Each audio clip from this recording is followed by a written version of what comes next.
तो वाल्मीकि रामायण के अरण्य कांड में 47वें सर्ग में राम और लक्ष्मण के शिकार करने के लिए चले जाने के बाद सीता के कुटिया के सामने रावण आता है, एक ब्राह्मण का वेश लेकर के, साधु, एक तपस्वी के वेश में। सीता को बहुत खराब बातें बोलते हैं कि आप बहुत सुंदर हैं, वो हैं, मेरे से विवाह कर लीजिए, मैं खुश रखूंगा, राम बहुत खराब है। तो ये सुनकर के सीता को बहुत गुस्सा आता है। सीता रावण को बहुत भला बुरा सुनाती है। तो ये इससे रावण को गुस्सा आता है। और उसके बाद क्या होता है हम आज 48 या 48वें सर्ग में देखेंगे। एवं ब्रुवन्त्या सीतायां संरब्धः परुषं वचः ललाटे भ्रुकुटिं कृत्वा रावणः प्रत्युवाचः भ्राता वैश्रवणस्याहं सापत्न्यो वरवर्णिनि रावणो नाम भद्रं ते दशग्रीवः प्रतापवान। इस तरह सीता के द्वारा कहे जाने पर बहुत ही गुस्से में रावण ने बहुत परुष कठोर बातें बोली। अपने कपाल को संकुचित करते हुए रावण ने बोला कि आपको पता नहीं है सीता मैं कौन हूं। मैं वैश्रवण और कुबेर का सौतेला भाई हूं। मेरा नाम रावण है। मैं 10 सर वाला प्रसिद्ध हूं। यस्य देवा सगंधर्व पिशाच पतगौरगाः विद्रवन्ति भयाधीता मृत्युरिव सदा प्रजाः येन वैश्रवणो राजा द्वैमात्रः कारणान्तरे द्वन्द्वमासादितः क्रोधात् रणे विक्रम्य निर्जितः। जिसके डर से, जैसे मौत के डर से हमेशा प्राणी लोग परेशान रहते हैं, इसी तरह हे सीते मेरे डर से सारे देव, गंधर्व, पिशाच, सांप, पक्षी, पशु, मनुष्य हर कोई डर के मारे इधर उधर भागते रहते हैं। मैं वो रावण हूं जिसने मेरे सौतेले भाई कुबेर के साथ द्वंद्व किया। गुस्से में द्वंद्व कहते हैं इंडिविजुअल फाइटिंग, है ना, लड़ाई की, द्वंद्व युद्ध, और मैंने उसको गुस्से से हराया। यद भयार्तः परित्यज्य समधिष्ठान वृद्धिमत कैलासम पर्वत श्रेष्ठ मध्यास्ते नरवाहन। और जिसके डर से मेरा वो सौतेला भाई कुबेर ये लंका नगरी को छोड़ करके कैलाश पर्वत में जाकर के शरण लेके रहता है। यस्य तत्पुष्पकम नाम विमानम कामगम शुभम वीर्या देवार्जितम भद्रे ये न यामी विहायसम। और जिसका ये पुष्पक विमान था कुबेर, उसने डर के मारे ये विमान छोड़ के चला गया। और मैं अपने वीर्य से, अपने पराक्रम से उसका ये जो सुंदर पुष्पक विमान है उसको मैंने अपने कब्जे में लिया, जो हवा में, आकाश में उड़ता है। मम संजात रोषस्य मुखम दृष्ट्वैव मैथिली विद्रवन्ति परित्रस्ता सुरशक्र पुरोगमः यत्र तिष्ठाम्यहं तत्र मारुतो वाति शंकितः तीव्रांशु शिशिरांशुश्च भयात् संपद्यते रविः। जब मुझे गुस्सा आता है मैथिली, बड़े बड़े देवताएं इंद्रों के, इंद्र के साथ भी भाग जाते हैं मेरे सामने से। जब मैं खड़ा हो जाता हूं तो हवा, वायु डरता है मेरे से कांपने, बहने के लिए। सूरज जिसकी रोशनी बहुत तीखा है, और शिशिरांशु ठंडे रोशनी वाले चंद्रमा, ये भी मेरे डर के कारण कांपते रहते हैं। निष्कंप पत्रास्तरवो नद्यश्चस्तिमितोदका भवन्ति यत्र यत्राहं तिष्ठामि विचरामि च। और जहां जहां मैं खड़े हो जाता हूं या घूमता रहता हूं, वहां पेड़ों के पत्ते भी हिलना बंद कर देते हैं, नदियों की पानी भी बहना बंद कर देते हैं। मम पारे समुद्रस्य लंका नाम पुरी शुभा संपूर्णा राक्षसैर्घोरैर् यथेन्द्र श्यामरावती। जैसे इंद्र की अमरावती स्वर्ग की नगरी है, इसी तरह समुद्र के पार एक खूबसूरत लंका नामक नगरी है, जो बड़े भयानक राक्षसों से भरी हुई है। ऐसी लंका मेरी राजधानी है। प्राकारेण परिक्षिप्त पांडुरेण विराजता, हेम कक्षा पुरी रम्या वैढूर्यमय तोरण। और वो लंका नगरी जिसकी दीवारें सफेद रंग के हैं, हैम कक्षा जिसके अंदर के महले, बिल्डिंग, रूम्स सब सोने के हैं, वैढूर्यमय तोरण जो गेट्स बने हुए हैं वो गेट्स सब वैदूर्य मणि की हैं, एक स्पेसिफिक मणि है, उस मणि की बनी हुई है। हस्त्यश्व रथ संबाधा सूर्यनाद विनादिता, सर्वकाल फलेर्वृक्षै शंकुलोद्यान शोभिता। और मेरी उस लंका में हाथी, घोड़े, रथ भरे हुए हैं, और हमेशा जो ट्रम्पेट्स हैं, जो तुरी है उसके नादों से गूंजती रहती है। और मेरे शहर, मेरे नगरी लंका में जो ये प्लेजर गार्डन्स हैं, खूबसूरत बगीचे हैं, उन बगीचों में हर सीजन में फलने वाले पेड़ भरे हुए हैं। तत्र त्वं वसति सीते राजपुत्री मया सह, न स्मरिष्यसि नारीणाम मानुषाणाम मनस्विनी। उसी बगीचे में तुम मेरे साथ रहोगी। ऐसी खूबसूरत बगीचा है, वहां रहने के बाद आप ये इंसानी नारियों को भी भूल जाओगे। भुंजाना मानुषान भोगान दिव्यांश्च वरवर्णिनी, न स्मरिष्यसि रामस्य मानुषस्य गतायुषः। और जब वहां मेरे साथ रहने लगोगी हे सुंदरी सीते, जो ह्यूमन प्लेजर है, सुपर नेचुरल, जो मनुष्यों के बस की बात नहीं, ऐसी जो भोग तुम्हें मिलने लगेगा, तो फिर ये नालायक जिसका आयु कम है, जल्दी मरने वाला, ये मनुष्य राम को तुम वैसे ही भूल जाओगे। स्थापयित्वा प्रियम पुत्रम राज्ञा दशरथेन यः, मंदवीर्य सुतो ज्येष्ठ ततः प्रस्थापितो वनम, तेन किं भ्रष्ट राज्येन रामेण गतचेतसा, करिष्यसि विशालाक्षी तापसेन तपस्विना। वो तुम्हारा पति राम, अल्पायु, कम दिन जीने वाला, जिसको राजा दशरथ ने जंगल भेज दिया, अपना प्यारा बेटा भरत को राजा बनाया। तुम्हारा पति जो मंदवीर्य है, बड़ा वीक है, कमजोर है, बड़ा होने पर भी उसको जंगल भेज दिया, वो तुम्हारा क्या भला करेगा। भ्रष्ट राज्येण जिसका राज्य छीन गया हो, गतचेतसा जिसकी बुद्धि मारी गई हो, ऐसी तपस्वी राम से तुम्हें क्या सुख मिलेगा सीते।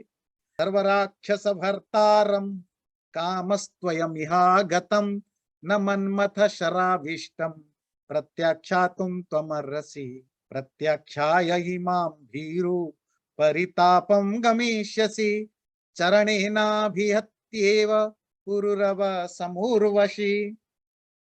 मैं सारे राक्षसों का राजा हूं। मेरे जैसा बड़ा व्यक्ति तुम्हारे जैसे महिला को क्या भाव दे, पर क्या करें कि मैं तुम्हारे पर आकृष्ट हूं, अट्रैक्टेड हूं। इसीलिए उस काम वासना के कारण, लस्ट के कारण मैं तुम्हारे पास आया हूं। इसीलिए तुम मुझे नकार नहीं सकते हो, और अगर रिजेक्ट करोगे तो तुम ही पछताओगी। बिल्कुल वैसे ही जैसे उर्वशी ने महाराज पुरुरवा को रिजेक्ट किया तो जीवन भर पछताती रही। अंगुल्या न समो रामो मम युद्धे समानुष। अरे जिस राम के कारण तुम अकड़ती हो, ये राम, मनुष्य राम तो लड़ाई में मेरे अंगुली के बराबर भी नहीं है। तब भाग्ये न संप्राप्तम भजस्व वरवर्णिनी। ये तुम्हारा ही सौभाग्य है कि तुम्हारे सामने मैं खड़ा हूं, इसीलिए मुझे वर्ण कर लो, मुझे एक्सेप्ट कर लो सीता अपने पति के रूप में। एवं मुक्ता तु वैदेही क्रुद्धा संरक्त लोचना, अब्रवीत परुषम वाक्यम रहिते राक्षसाधिपम। इस तरह रावण के द्वारा कही जाने पर वैदेही सीता गुस्से में लाल लाल आंख वाली होकर के उस रावण को बहुत ही कड़वी बातें बोलने लगी। बोला, कथम वै श्रवणम देवम सर्वभूत नमस्कृतम भ्रातरम व्यपदिश्यत्वम अशुभम कर्तुमिच्छसि। कैसे रावण तुम पापी हो, तुम विश्रवानंदन, तुम्हारे सौतेला भाई कुबेर, जिसको सारा जगत सम्मान करता है कुबेर, ऐसे सम्माननीय रेस्पेक्टेबल भाई कुबेर को तुम त्याग करके फिर अपने आप को बड़ा समझने लगते हो। अवश्यम विनशिष्यन्ति सर्वे रावण राक्षसा येषाम त्वं कर्कशो राजा दुर्बुद्धि रजितेंद्रिय। तुम जैसे खराब बुद्धि वाले, जिसकी सेंसेस कंट्रोल में नहीं होते हैं, ऐसे व्यक्ति जिन राक्षसों का राजा है हे रावण, उन सब राक्षसों का भी विनाश निश्चय होगा, क्योंकि तुम उनका राजा हो। अपहृत्य शचिं भार्यं शक्यमिंद्रस्य जीवितुम न च रामस्य भार्यां मामपनीयास्ति जीवितम। और सुन ले रावण, इंद्र की पत्नी शची को अपहरण करके तुम जीवित रह सकते हो, जिंदा रह सकते हो, पर राम की पत्नी में मुझे अपहरण करके तुम अपनी जीवन ही बर्बाद करने वाले हो। जीवेत् चिरं वज्रधरस्य हस्तात् शचिं प्रदृश्या प्रतिरूप रूपां न मादृशीं राक्षस दूषयित्वा पितामृतस्यापि तवास्ति मोक्षः। रावण, वज्र धारण करने वाले इंद्र की अपरूप सुंदरी पत्नी सची को अगर तुम किडनैप कर लो, अपहरण कर लो, तो भी जीवे तुम जिंदा रह सकते हो, पर मेरी जैसी राम की पत्नी को हे राक्षस, अगर तुमने करप्ट करने की कोशिश की, तुम अमृत भी पी लिया हो, तो भी तेरी मुक्ति नहीं है, तुम मरना निश्चित है। सीताया वचनम श्रुत्वा दशग्रीवः प्रतापवान हस्ते हस्तम समाहत्य चकार सुमहद वपु। सीता के इस तरह कठोर वाणी सुन करके 10 सिर वाले रावण ने अपने हाथ में हाथ पीट करके अपने बड़ा सा शरीर अब दिखाने लगा। समैथिलीं पुनर्वाक्यम बभाषे च ततो भृशम नोन्मत्ततया श्रुतौ मन्ये मम वीर्य पराक्रमौ। और उन्होंने गुस्से में दोबारा मैथिली सीता से बोला कि तुम पागलपन के कारण मेरी वीर्य, मेरी वीरता और मेरे पराक्रम को तुमने नहीं सुना शायद। उद्बहेयम भुजाभ्याम तु मेदिनीम अंबरे स्थित। अंबर कहते हैं आकाश, मेदिन कहते हैं धरती। मैं आकाश में खड़े होकर के धरती को अपने दोनों भुजाओं से उठा सकता हूं। पिबेयम समुद्रम, मैं समुद्र के पानी सारा सोख सकता हूं। हन्याम मृत्युम रणे स्थित, लड़ाई में मौत भी आ जाए तो मौत को भी मार सकता हूं। अर्कम रुंध्याम शरैः तीक्ष्णैः, मैं अपने तीखे बाणों से सूरज की गति को भी रोक सकता हूं। अभिंद्या ही महीतलम, मैं धरती को भी फाड़ सकता हूं। काम रूपिणम उन्मत्ते पश्यमाम काम दंपति, मैं अलग अलग रूप ले सकता हूं। हे पगली उन्मत्ता, मुझे अपना पति के रूप में स्वीकार कर लो। एवं मुक्त तस्य सूर्य कल्पे शिखि प्रवे क्रुद्धस्य हरि पर्यन्ते रक्ते नेत्रे बभूवुतुः। रावण गुस्से में लाल पीला होकर के, जिसकी आंखों से मानो अंगारें निकल रही हो, चमकता हुआ सूरज जैसा रावण दिखने लगा। सद्य सौम्यम परित्यज्य भिक्षु रूपम स रावण स्वम रूपम काल रूपाभम भेजे वैश्रवणानुज। विश्रवा का बेटा कुबेर, उसका अनुज छोटा भाई रावण ने अपना जो सौम्य रूप था भिक्षु का, उस रूप को छोड़ करके अपनी असली रूप, जो काल जैसा, मौत जैसा डरावना है, ऐसा रूप धारण कर लिया। लाल लाल आंख वाले, क्रोधेना महताविष्ट नील जिमुत सन्निव, गुस्से से भरा हुआ नीले बादलों के समान, काला बादल के समान दिख रहा था। दशास्य कार्मुकी वाणी बभुव क्षणदाचर, क्षणदा कहते हैं रात, चर मतलब रात को चरने वाले मतलब राक्षस। तो वो राक्षस रावण ने, जिसकी 10 हास्य मतलब मुंह है, उसने अपने कारमुक कहते हैं धनु और बाण कहते हैं बाण तीर, अपने धनु और तीर के साथ अपना विशाल रूप लेकर के सोने के आभूषण से भरा हुआ, गुस्से में लाल लाल आंख वाला होकर के खड़ा हो।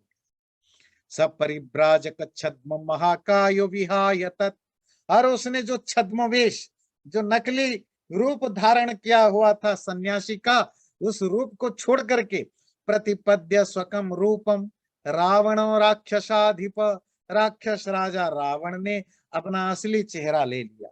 सम्रक्त नयन क्रोधात, गुस्से के कारण लाल लाल आंखें, जिमुत निचय प्रभ, काले बादलों के समान चमकता हुआ, क्योंकि उसका जो रंग रूप था वो काला था। रक्तांबर धरस्तस्थौ, वो लाल कपड़े पहना हुआ, अंबर कहते हैं कपड़े, अंबर मतलब आकाश भी होता है, पहले वाले जो आपने पढ़ा वो आकाश था, ये कपड़े, लाल कपड़े पहना हुआ, स्त्री रत्नम प्रेक्ष्य मैथिलीम, स्त्रियों में श्रेष्ठ मैथिली को उसने देखने लगा।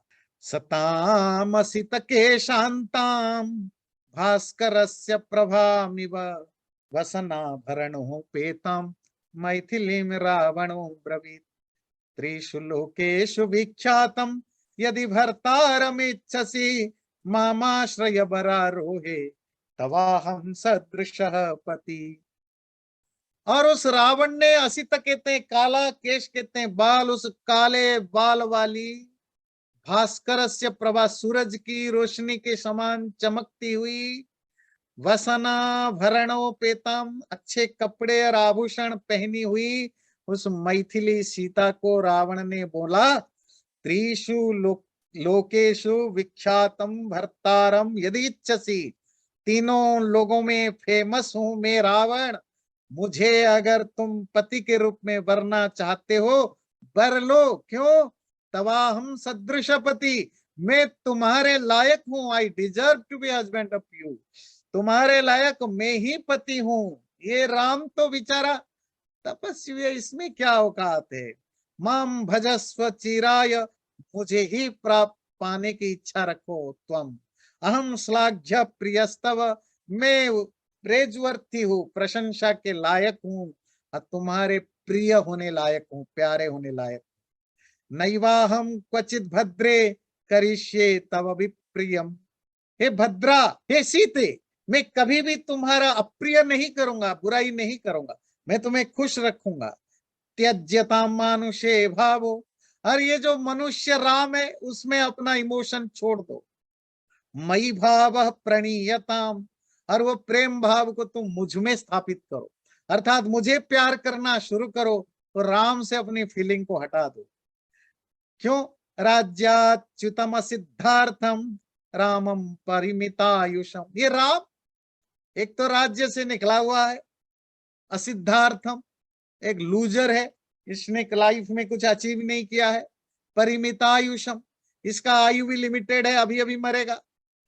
कई गुणैरनुरक्ता सी मूढ़े पंडित मानिनी, हे मूर्ख सीता, अपने आप को बड़ी ज्ञानी समझने वाली, कौन से गुणों से तुम राम से प्रभावित हो गई? इसमें ऐसा कौन सा गुण है? यह स्त्रिया वचनात् राज्यम विहाय सस्रुहुज्जनम अस्मिन व्यालानुचरिते वने वसति दुर्मति।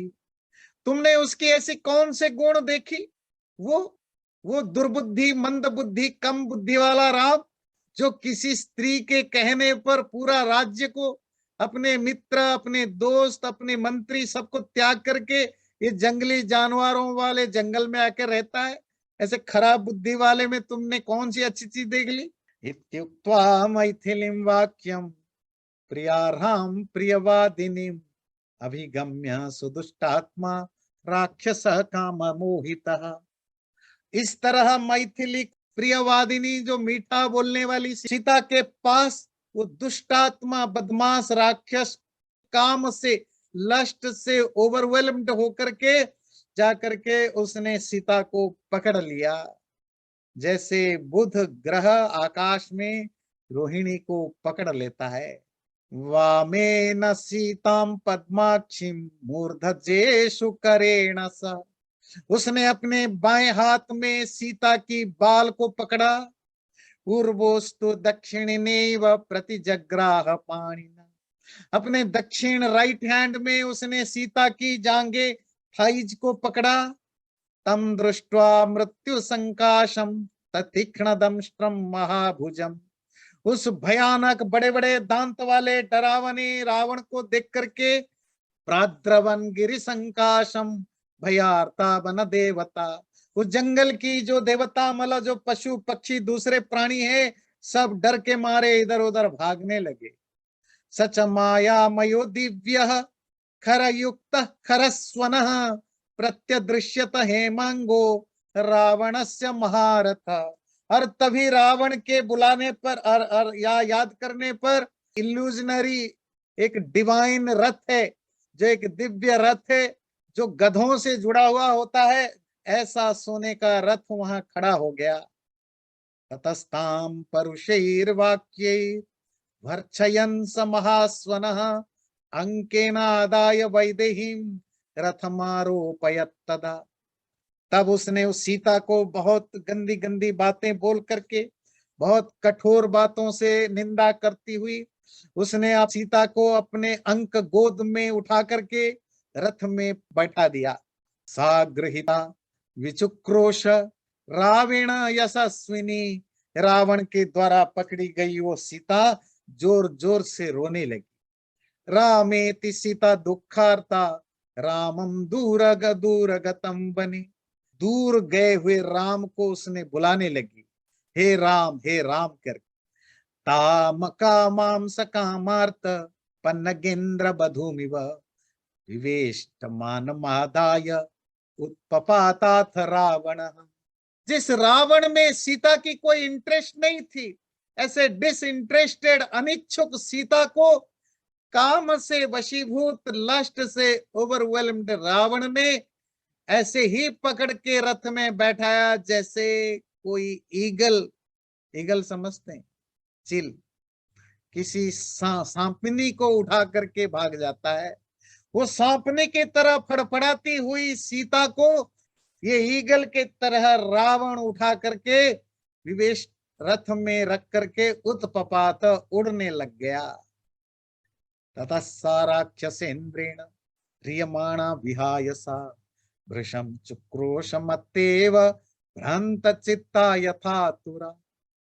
राक्षस राज रावण के द्वारा हरे लिए जाने पर आकाश में उड़ती हुई रथ में बैठी हुई सीता जोर जोर से रोने लगी, पागलों के तरह चिल्लाने लगी, हे लक्ष्मण, बड़ों की दिल की बात को समझ लेने वाले, इस दुष्ट के द्वारा मैं हरी ली गई हूं। ये दुष्ट ने मुझे अपहरण कर लिया है, ये तुम्हें पता नहीं चल पाता। तुम तो वैसे ही अपने बड़ों की दिल की बात को बिना कहे ही समझ लेते हो। जीवितम सुखम अर्थाम च धर्म हेतु परित्यजन रियमाणा मधर्मेण माम राघव न पश्यसी। हे राघव राम, आप अपनी जीवन, सुख सुविधाएं, धन संपत्ति, धर्म के कारण छोड़ दिए हो, पर आज इस पापी के द्वारा हरी ले जाती हुई मैं सीता को तुम देख नहीं पाते हो। ननु नामा विनीता नाम विनीतासी परंतप कथम एवं विधम पापम न तुम शासी ही रावण। हे परम वीर राम, तुम जो अविनीत हैं, जो हटी हैं, उनको पनिश करने वाले, लाइन पर लाने वाले, बिना झुकाने वाले तुम हो, पर आज इस रावण को तुम क्यों नहीं शासी पनिश कर पाते हो। ननु सद्यो विनीतस्य दृश्यते कर्मणः फलम कालोप्यंगी भवत्यत्र सस्यानाम इव पक्तये। ये बहुत ही अच्छा श्लोक है, याद करने लायक श्लोक। ननु सद्यो अविनीतस्य, जो एरोगेंट होते हैं उनको अपने कर्म का फल सद्य इंस्टेंटली नहीं दिखता है, क्योंकि कर्म के फल देने में कालोपी अंगी भवती, टाइम का भी एक रोल होता है। बिल्कुल वैसे फसल उग जाए पर अपने टाइम पर पकते हैं। फसलों को पकने का अपना एक टाइम होता है, वो अपनी मर्जी से नहीं पक जाते हैं। जैसे कोई धान गेहूं उगाने के लिए पौधा लगाए, ऐसा नहीं है कि धान गेहूं के पौधे लगाए और फल आ जाएं और पक जाएं। पकेंगे तो अपने टाइम पर पकेंगे। इसी तरह हर कर्म इंस्टेंटली फल देगा हमारी इच्छा से जरूरी नहीं है, क्योंकि कर्म के फल पाने में अकेला कर्म फैक्टर नहीं होता, उसमें बहुत सारे इंटरनल एंड एक्सटर्नल फैक्टर्स होते हैं, और उनमें से एक फैक्टर होता है टाइम, काल। जब टाइम होगा फल अपने आप मिलेगा। बिल्कुल वैसे ही फसल अपने टाइम पर पकते हैं। जो घमंडी लोग हैं वो उसको देख नहीं पाते, उनको लगता है फल नहीं मिल रहा है तो मतलब कुछ नहीं हो रहा है।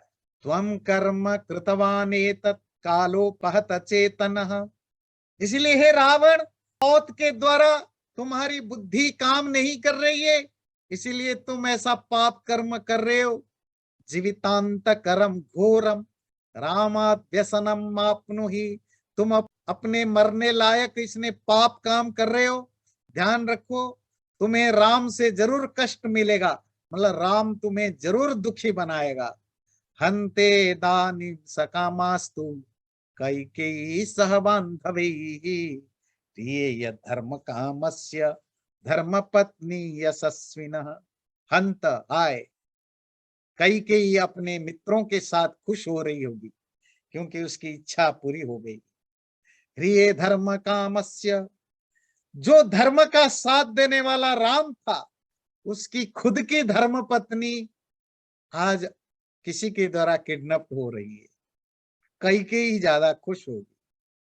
आमंत्रये जनस्थाने कर्णकारान् सुपुष्पितान् क्षिप्रम रामाय संसध्वं सीताम हरति रावण। हे कर्णिकार जैसे फूलों के पौधे, मेरी बात तो राम तक पहुंचा देना कि सीता को रावण ने हर लिया है। माल्यवंतम शिखरिणम वंदे प्रस्रवणम गिरिम। हे माल्यवान पर्वत, हे प्रस्रवण पर्वत, मैं तुम लोगों से भी हाथ जोड़ के प्रार्थना करती हूँ, मेरे राम को बता देना कि सीता ने, रावण ने मुझे हर लिया है। हंस कारंड विकीर्णाम वंदे गोदावरी नदीम। मैं उस है गोदावरी नदी जो हंस और बगुलों से भरी हुई है, मैं तुम्हें भी नमस्कार करती हूँ। जल्दी मेरे राम को बता देना कि उसकी पत्नी सीता को रावण ने हर लिया है। दैवतानि च यानि अस्मिन् वने विविध पादपे नमस्करोम्यहं तेभ्यो भर्तुशंसतमामृताम्। इस जंगल में जो भी पूजनीय है, रेस्पेक्टेबल है, पौधे, पेड़, पशु, पक्षी, उन सबको मैं नमस्कार करती हूँ। मेरी बात को राम तक पहुंचा देना कि उसकी पत्नी सीता को किसने उठा के ले लिया है। यानि कानिचिदप्यत्र सत्वानि निवसत्युत सर्वाणि शरणं यामि मृग पक्षी गणानपि। जो कोई भी इस जंगल में प्राणी है, वो हिरण हो, वो जानवर हो, पक्षी हो, पेड़ हो, पौधे हो, मैं तुम सबकी शरण जा रही हूँ, मुझे बचाओ। मेरे राम को मैसेज पहुंचा दो कि रावण के द्वारा मैं हरी ली गई हूँ। क्रियमाणं प्रियं भर्तुः प्राणेभ्योऽपि गरीयसीं विवशापहृता सीता रावणेनेति शंसत। जाकर के मेरे राम को बताना कि तुम्हारी जान से भी प्यारी सीता विवश हो गई है, हेल्पलेस है। ऐसे हेल्पलेस सीता को रावण ने हर लिया है। विदित्वा मां महाबाहु रमुत्रापि महाबलः आनेष्यति पराक्रम्य वैवस्वतः हृतामपि। जब मेरे बारे में राम को पता चलेगा, राम यहाँ आएगा और अपने पराक्रम से, यमराज के द्वारा भी अगर मैं हरी ली गई होती तो भी राम मुझे छुड़ा करके ले आता। सा तदा करुणा वाचो विलपन्ति सुदुःखिता वनस्पतिगतं गृध्रम ददर्शायत लोचना। इस तरह बहुत करुण रूप से शोकग्रस्त चिकती चिल्लाती रोती हुई सीता ने दूर से एक पेड़ पर एक बहुत बड़े गिद्ध को देखा, जो बड़ी बड़ी आंखें वाली थी। सा ताम उद्वीक्ष्य शुश्रूणि रावणस्य वशं गता समाक्रंदत भयपरा दुखोपहतया गिरा। बड़ी बड़ी आंखें वाले गिद्ध को देख करके सीता ने रो करके बोला, जटायु पश्यमामद्य रियमाणा मनाथवत अनेन राक्षसेन्द्रेण करुणम पाप कर्मणा। हे जटायु, देखो कैसे ऑर्फन के तरह, अनाथ के तरह मुझे ये रावण हड़प के ले जा रही है। नैशवारयितुं शक्यस्तव क्रूरो निशाचरः सत्वांजित काशिच सायुधश्चैव दुर्मति। पर तुम उससे लड़ना नहीं, क्योंकि तुम उसको रोक नहीं सकते हो। ये बहुत क्रूएल है, क्रूर है, ये बहुत बड़े बड़े वीरों को जीतने वाला है। सायुध, इसके पास बहुत सारे अस्त्र शस्त्र है, और दुर्मति, खराब विचार वाला है। तुम तो अकेला पक्षी हो, तुम इससे लड़ नहीं सकते हो। पर एक काम करना, रामाय तु यथा तत्वम जटायो हरणम मम लक्ष्मणाय च तत्सर्व साक्षात्व्यमशेषतः। इतना करना, राम को और लक्ष्मण को मेरे अपहरण का, मेरे किडनैपिंग का समाचार जरूर दे देना। इसके साथ ये सर्ग पूरा होता है। 50वें सर्ग में जटायु तब सो रहा था। जब सीता की ऐसे जोर जोर से चीखती हुई आवाज सुनी तो उसकी आंख खोला। आंख खोल करके देखा, रावण को देखा, रथ में बैठा करके सीता को लेकर के जा रहा था। तब जटायु ने रावण को समझाया, बोला कि देखो ये गलत कर रहे हो, कि देखो पराई स्त्री को हड़पना नहीं चाहिए, तुम्हारे पास तो ऑलरेडी इतनी पत्नियां हैं। राम के साथ युद्ध करना अच्छी बात नहीं, शत्रुता करना अच्छी बात नहीं, पर स्त्री को छूना भी नीच गति को प्राप्त होना होता है। आदि आदि बहुत उन्होंने उपदेश दिया। और राम ने तुम्हारे साथ कोई अपराध नहीं किया है, तो तुम उसके प्रति क्यों अपराध कर रहे हो? शूर्पणखा के नाक कटने पर तुम्हारे ही भाई खरदूषण उसके साथ लड़ने आए तो लड़ाई में हार गए, मारे गए, उसमें राम का क्या कसूर है? इसलिए मैं तुम्हें रिक्वेस्ट करता हूं कि तुम सीता को छोड़ दो, राम के साथ लड़ाई मत करो। और इस प्रसंग में एक श्लोक, बड़ा इंटरेस्टिंग श्लोक मैं कोट करूंगा, बाकी तो मैंने कहानी के रूप में बताया। वो है श्लोक नंबर 17। न भार सौम्य भर्तव्यो यो नरम नावसादयेत तदन्नपि भोक्तव्यम जीर्यते यदनामयम। तो जटायु कहते हैं, रावण, उतना ही बोझ उठाना चाहिए जितना उठा सकते हो, और उतना ही खाना खाना चाहिए जितना पका सकते हो। ये राम की पत्नी को हड़पना तुम पका नहीं सकते हो, है ना। उन्हीं लोगों से लड़ना जिनको हरा सकते हो। बात समझ में आती है? इसका भाव क्या है? वही काम करना जिसको तुम कर सकते हो। पाप भी करो, वही पाप करना जिसका फल भोगने की तुम्हारे में एबिलिटी हो, और उतना ही बोझ ढोना जितना शरीर थके नहीं।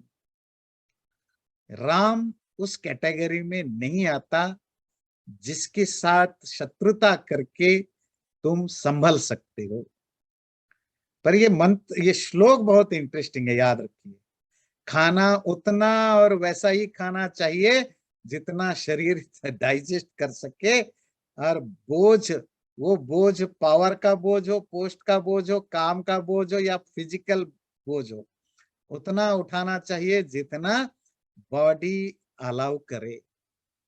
So it's very important. ये जो श्लोक है ना, ये बहुत आज के टाइम पर बहुत कंटेम्पररी है। ये भी अपने बच्चों को बताने की जरूरत है भाई। तो इस तरह जटायु ने रावण को समझाया, और ये भी बोला, मैं बुढ़ा जरूर हो गया हूं और तुम यंग हो, तुम्हारे पास अस्त्र शस्त्र है, मेरे पास नहीं है, पर तब भी मैं तुम्हें आसानी से जाने नहीं दूंगा ये पाप करते हुए। मैं तुम्हें पूरा कोशिश करूंगा रोकने के लिए। तो इसके साथ 50th सर्ग खत्म होता है। चैनल को सब्सक्राइब जरूर करें और वीडियो अच्छा लगे लाइक भी जरूर करें।